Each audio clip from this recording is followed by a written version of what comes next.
I heard your rib go. You need a minute? Nope, let's get this over with. I got shit to do today.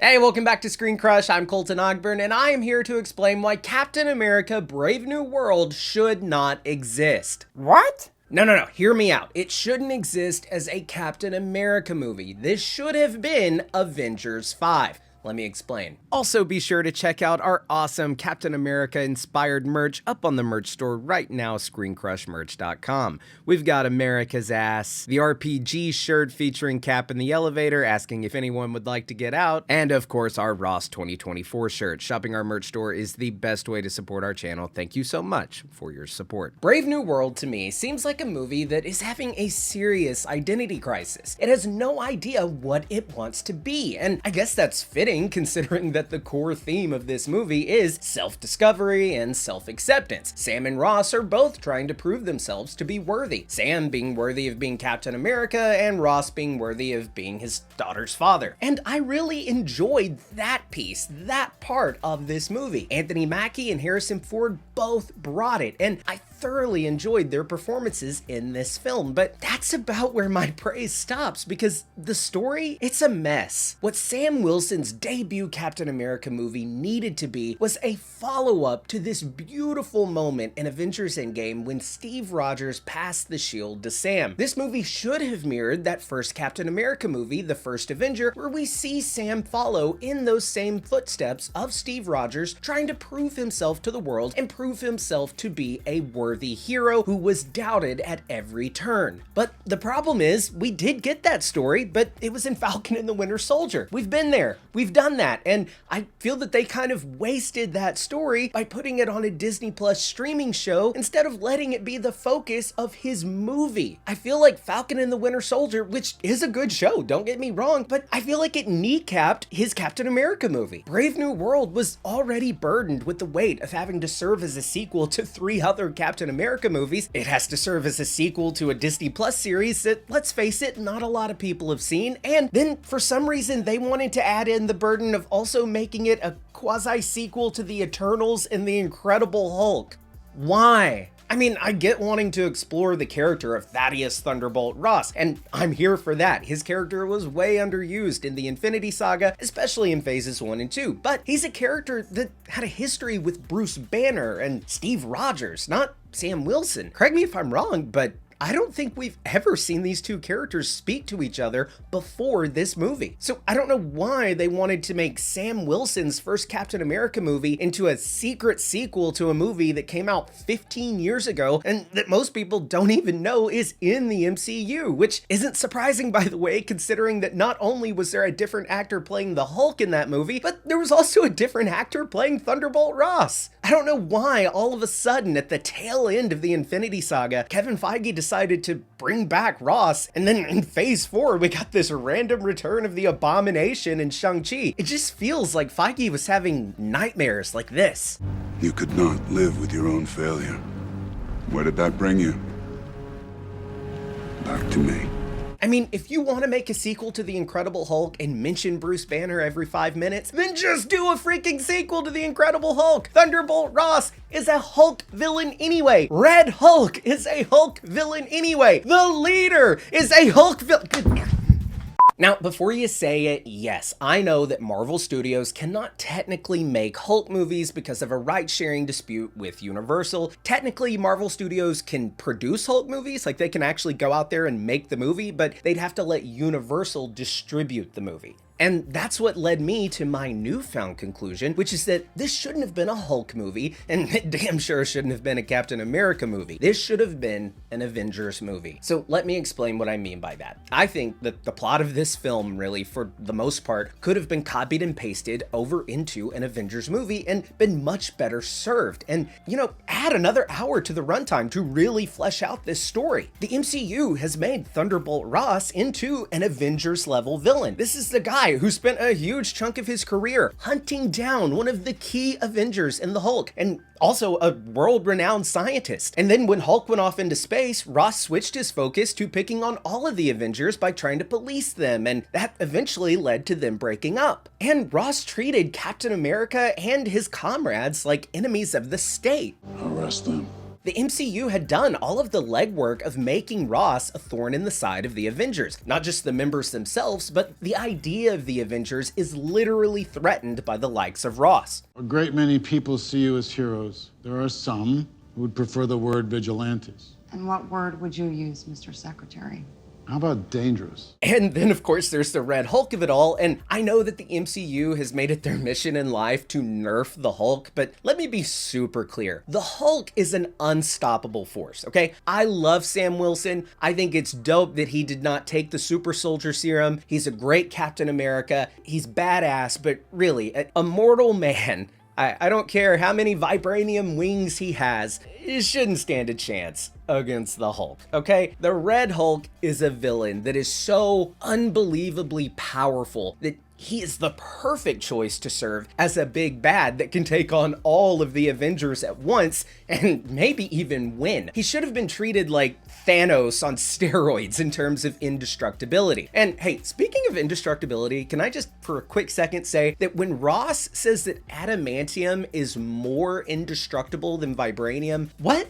More indestructible? What does that mean, man? But something can't be more indestructible. It's either indestructible or it's not. Anyway, Ross and the Red Hulk would have been better served, in my opinion, in an Avengers movie as that film's villain. All of the groundwork was already laid in Captain America Civil War, which was essentially Avengers 2.5, and there are a ton of new heroes in the MCU that Ross could be looking to contain and control. And you could actually have Bruce Banner come in, an OG Avenger, and we could actually get some Hulk v Hulk action. And sure, all of the fighting and explosions and stuff is cool, but the more interesting part of the story would be getting to see this newly formed team of Avengers trying to make the Avengers a thing again after Ross broke them up in Civil War. Stop trying to make The Avengers happen. It's not going to happen. We actually have a great video up on the channel right now talking about how Ross and the leader are responsible and like intentionally broke up the Avengers. Be sure to go check that out. It's great. But anyway, yeah, we'd have this really cool fight between the Avengers and the Red Hulk. But what would be even more interesting is this battle of ideas against the freaking president of the United States, the most powerful person on the planet. And they then, of course, physically be going up against the most physically powerful person on the planet in Red Hulk. And look, I want to be super clear. I know I'm talking about Bruce Banner and doing the Avengers and all that. I am not benching Sam Wilson here. I want Sam Wilson's Captain America to be the top billed lead of this Avengers movie. We already got his origin story of becoming Cap in The Falcon and the Winter Soldier. I already said I think that story would have been better served in a movie, but oh well, they did a show, fine. So the logical next step, I think, in having him truly become Captain America and prove himself to the world and to the audience to be a worthy Captain America is by having him reassemble the Avengers and lead that team. That's what Captain America does. He brings people together. Instead of an entire movie talking about how he needs to bring the Avengers back together and name dropping the Avengers every 5 minutes, just bring in the Avengers. One of the biggest problems of the multiverse saga is the lack of Avengers movies. You introduce all these great new characters who are supposed to share a universe, but none of them ever cross paths, and then in this Captain America movie, you just have a bunch of vague, meaningless references to the Incredible Hulk and the Eternals, Adamantium. Oh, you remember Adamantium? You remember Adamantium and Wolverine, right? Paint or get off the ladder! Stop just vaguely referencing things and do something! Let's go! Avengers assemble! Come on! And an Avengers movie is where it makes perfect sense to have one of your solo hero characters' villains step up to the plate to be an Avengers-level threat. We saw Loki go from the bad guy in Thor to the bad guy of the Avengers. That's what Ross and the leader should have been. Take these two classic Hulk villains from the Infinity Saga and have them return as a threat for the Avengers as a whole. And it makes sense that they be Hulk villains considering that you're probably going to have two Hulks on the team, Bruce Banner and Jennifer Walters, and we're in a situation where we can't actually make a Hulk movie, so just do the Avengers movie. Avengers movies have always been the best Hulk movies. Hell, I'd even argue that the best Hulk movie to date that we have ever gotten is Avengers Age of Ultron. Hey, big guy.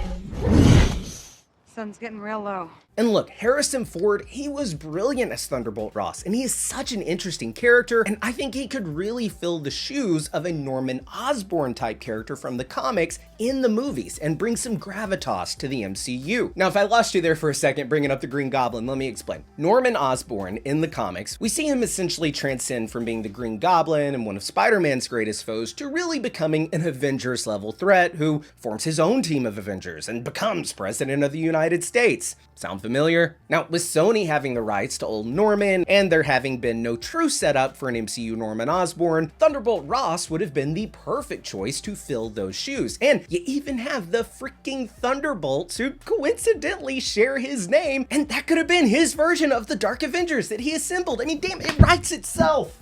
But instead, they decided to redeem his character super quick, and he had himself locked up in the raft. You guys remember the raft from Civil War? You remember? And look, I love that he had a happy ending, but that happy ending could have come later in the saga, and you could have even had his daughter, Betty, his daughter, you know, girlfriend of Bruce Banner, Betty Ross, his daughter. Did we mention she's his daughter? You could have had a great moment where she comes in and talks him down, or, you know, something where he's in like a big fight with the Avengers, and the Avengers realize they can't beat him, and you could even have like Bruce Banner reach out to Betty Ross and be like, hey, we need you to help talk him down. Hell, you could have even taken the World War Hulk route, and we could have seen Bruce have to go full Rage Hulk and lose that balance that he mastered in order to defeat the Red Hulk. But then we could see the Avengers decide that they have to send Bruce Banner, the Hulk, like back off into space because now he's too dangerous to have around. That's what happens in the comics. And, you know, just have some stakes, have some things connect and build upon one another to an actual story instead of just giving us all this random stuff that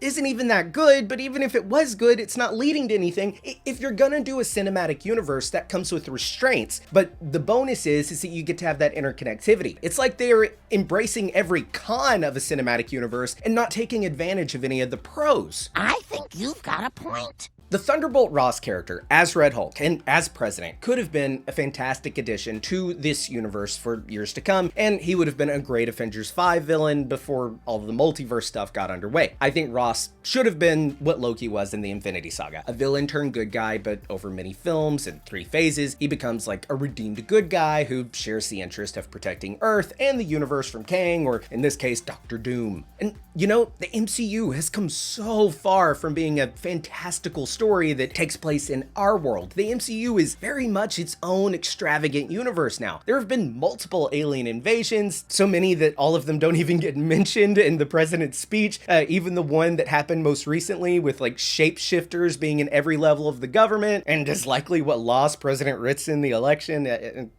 I digress. The world has superheroes on every corner now. Half the population disappeared and reappeared. A convicted felon is mayor. Crazy things are happening every day. The MCU has become extravagant, so embrace the crazy. Give me President Ross as Red Hulk in a suit. Get weird with it.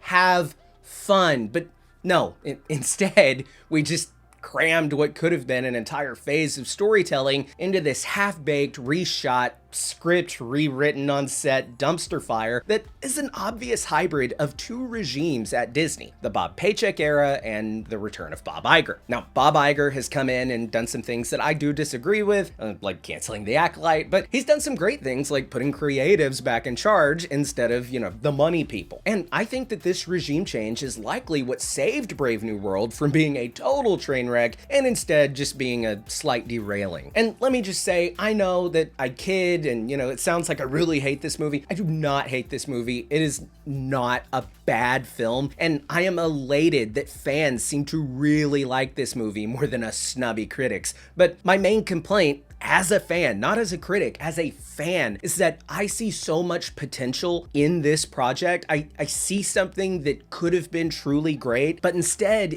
mismanagement just, you know, it led to it being just fine. And hey, fine is fine, but I miss the greatness that used to be Marvel Studios. I don't get this worked up when a movie like Kraven or Venom the Last Dance sucks, because I expect it to suck. But Marvel Studios, I expect greatness from Marvel Studios because they set a bar a long time ago to expect a certain level of greatness from their projects. You've got to do better, Senator. But hey, Those are just my thoughts. I am anxious to hear yours down in the comments below, or you can at me on Twitter, or you can find me on our Discord, link in the description below. If you're new here, please do feel free to subscribe, smash that bell for alerts. For ScreenCrush, I'm Colton Ogburn.